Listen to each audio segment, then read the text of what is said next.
Hi mga ka-first time, biyahe tayo ng Macau, from Hong Kong to Macau. Sakay lang ng bus. Sunny Bay, interchange, exit A, B5, sakay ka ng B5, going to Macau na bus.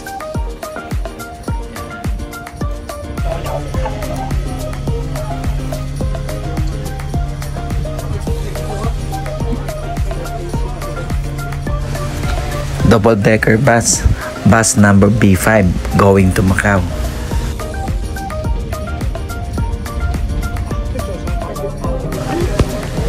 Halika, baba na tayo. Hong Kong Immigration na to. Ngayon, pagdating natin dito sa Hong Kong Immigration, kailangan lang natin mag-exit. And after natin mag-exit, bili lang tayo ng ticket ng bus going to Macau.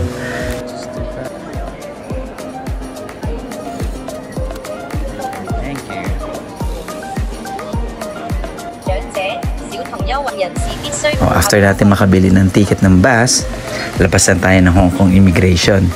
Grabe, immigration pa lang nila. Napakaganda na talaga.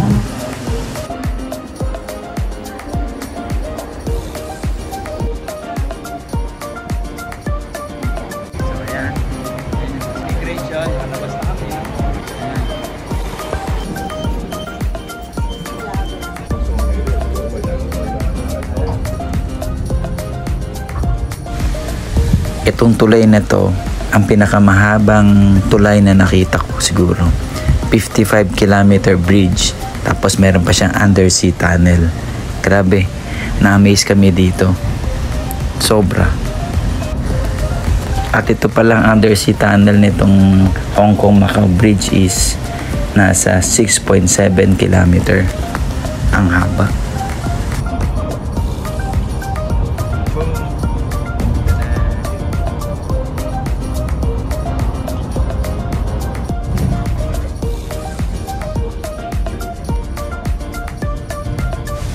Finally, after 45 minutes, nakarating na rin tayo dito sa immigration ng Macau. So okay, let's go. So after natin mag-entry dito sa Macau immigration, so labas naman tayo para maghanap ng bus 101X. Bus 101X, let's go.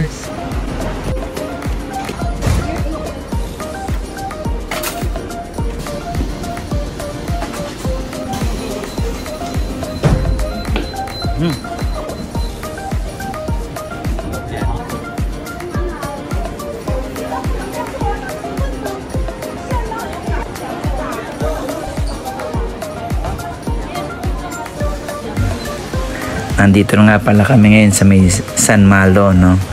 At pupuntahan muna natin to si Laitaria Sun para matikman yung mga dairy ice cream nila dito. Taste test. I will taste it. In the game lahat. Pork chop ba? Okay lang ma. Okay lang ma. I'm a cold choco boy.